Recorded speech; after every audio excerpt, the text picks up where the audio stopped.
I have here the watercolor paint pan. This is a paint pan set from Derwent. This is the color palette. It took me a while to figure out what I wanted. I actually wanted to get a traditional Sumi-e style. I love that kind of look, but I was like, I'll just try this because for one thing, this was a lot cheaper. And the thing that really sold me is got one of those little water brush pens in it, and it's travel size and everything. And it's so sort of all encompassing as a all in one little thing. Yeah, this is that. It's so tiny, but it's cool because you gotta open it and you'll see I've not used it. It's sealed. I know next to nothing about watercolors, so maybe we'll see what happens. How do I pull this out of here without making an absolute mess? Okay. Is this like taped on? Oh, it's wrapped around. Okay, that makes sense. So this is like a tear pull. Let's see. Maybe. There we go. Get my hand on it. It doesn't actually say that this is in here, I don't think.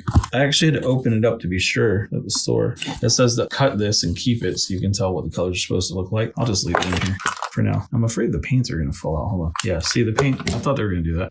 Okay, so it's kind of hard to get out of here. Apparently you just fill this with water, my understanding, and you squeeze it. Oh yeah, so you fill up this little capsule with the water and then you squeeze to get the water out. Flying colors. Let me go do that. I am a pleb, I know nothing. So I don't know if I put too much in there or not. So we will find out. Fill it up. And apparently you just squeeze it. Squeezing.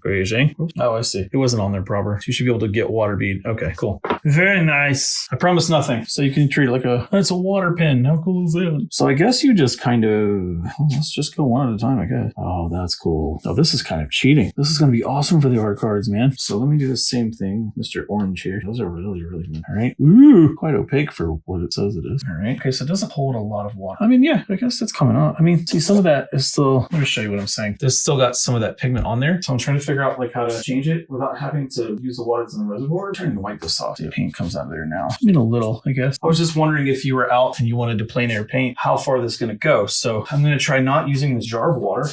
I'm going to go fill this guy back up and then I want to see how far this thing actually goes. So it has a little residual paint. It's not completely clear. This is not meant to be a review about this. This is just me trying to figure out how to use the, trying to get to the, these are really pretty colors, by the way. I'm beating the water like this and then just kind of brushing it as little as I can because I'm trying to see how far this paint can go. And again, trying to see, is it dry? And it seems to be good. And then that's the water. Okay, yeah, it's working. Okay, it works. You can plein air with this. You just have to be very patient. Plan out your colors. You don't need as much water as I've been putting on there either. The water activates it. So you get a combination of water and even this paper is buckling under the water. So there's that if you don't clean it. So if you're trying to switch, it's like doing airbrush. Yeah, put way too much water on that red. You don't need to squeeze it that much. Load up the pigment, and then you can push the water, right? So we can go, this is a different blue. Yeah, that's cool. Depends on how much pigment you want too. I mean, if you really want to get the pigment on there, you wet it a lot. I'm not even squeezing the pen now. That's just how much water is already on there. Pretty cool. See, look, if you don't do that, that's how much paint is still left over. This stuff is really rich in pigment, it seems like. So if you want that on your brush, fine, but you'll start blending your colors together. It's just kind of pinching the tip. Yeah, what should I do? This is like I actually don't know the colors. The colors are lemon cadmium, orange, poppy red, dark violet, ultramarine, spectrum blue. This is bottle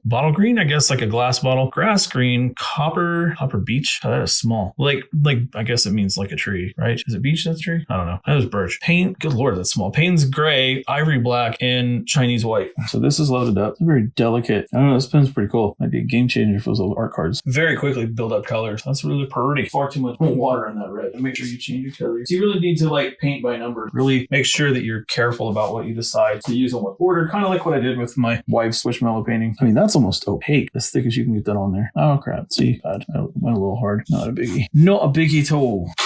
I consider this my first time using watercolor, well, quote unquote, professionally. Professional quality as well as being someone who's been paid for art, but not for this specifically. Let's see, this is the beach hopper. This is really pretty. All these colors are really nice. I mean, it only needs one tiny little drop. It goes really, really far. I do have Sumi-e brushes in case I decide I don't like using this or if I want to try something different. Now, so far I've done that much. That's how much water is left. Trying to transition colors and things. You can kind of squeeze as you do it, which is cool. Kind of reminds me of airbrush in that sense. There we go. Get a good amount of water on there. It's the blue tone gray. Cool. Very nice. This is black. I think it's interesting that there's a white because it says, you really can't put white over top. It means that you'd have to use it as a tinting tone.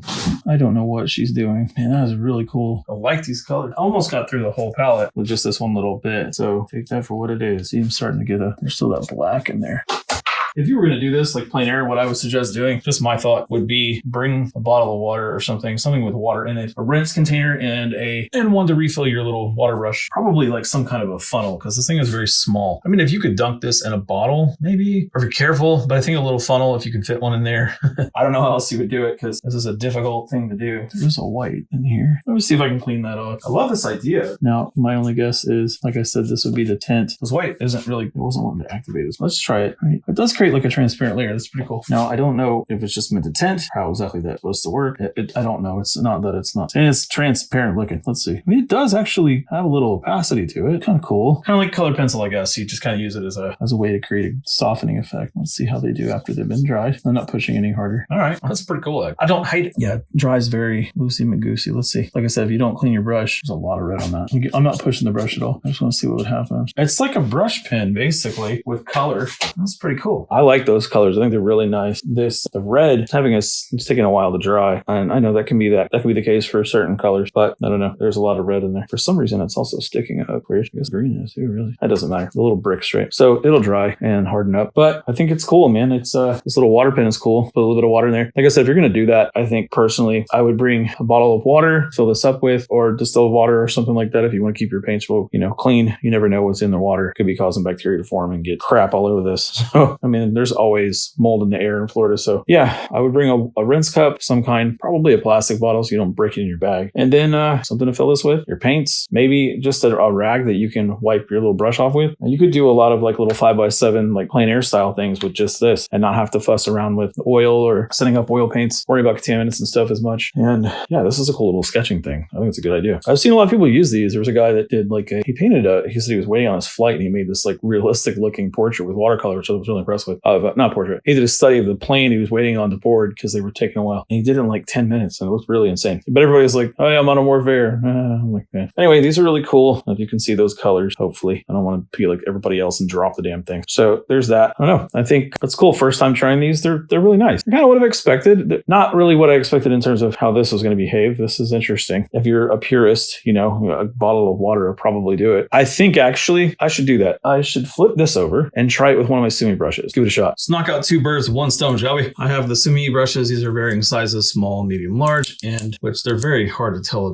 apart, but I've never used the other two. I only ever used the small one, and this is my larger one. Got this for Inktober so I could do ink washes, and so now I have a watercolor brush. So let's try all of these together, and I can try different colors all at once. See, one brush is cool, but switching between multiple colors, one brush takes a lot of work. I'm going to let's try this one first. It's a 10, so it's a rather large. I know this is not intended for this much water. I'm not going to use one. Man, that really holds really nicely. Yeah, it holds quite a bit. Wet it again. You can get the rest of it off. So watercolor brush does well with water. Who'd have thunk? These clean really well.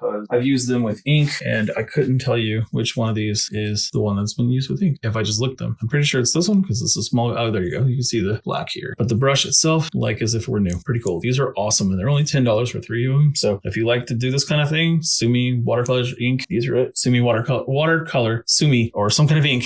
These are your friend. It's so vibrant. It's incredibly rich in pigment if you pick up a lot with these. Really stretch out that pigment, Look at those pink tones. Now for the big boy. Go green this time. These are really pretty colors. These are goat and sable liner. These seem like they saturate differently with water, I'm saying. Look at that. You can almost get opaque, acrylic-like, almost gouache-like. Really pretty. I just wanted to see how these behave with these. The cool thing about these too is you go clean the brush, goes straight to the next color. You could go black one. Now, I'm not saying these brushes are made for this. They're actually Sumi-e brushes, but Sumi-e is a type of ink, right? So it's not specifically made for water, but I thought, why not? I have them. I will try it. Because I love the texture of these brushes, like how rigid they are. If you compare it to the watercolor brushes, very flat. When you use these, they are anything but. This is the brown. I was just goofing off with Conchi. See how much different that brush stroke look. It's a much tamer than that is. It also loads pigment a lot better than sables do. Very interesting effects. Melat, then transparency, a wash effect. Look at this. The coolest thing about watercolor to me is that you can just keep working it, just reactivate it with water. That's pretty cool. Like a sepia type too. That's cool. Amethyst, very pretty. Yeah, I said that, but I mean they are. It was a very different experience for painting with that versus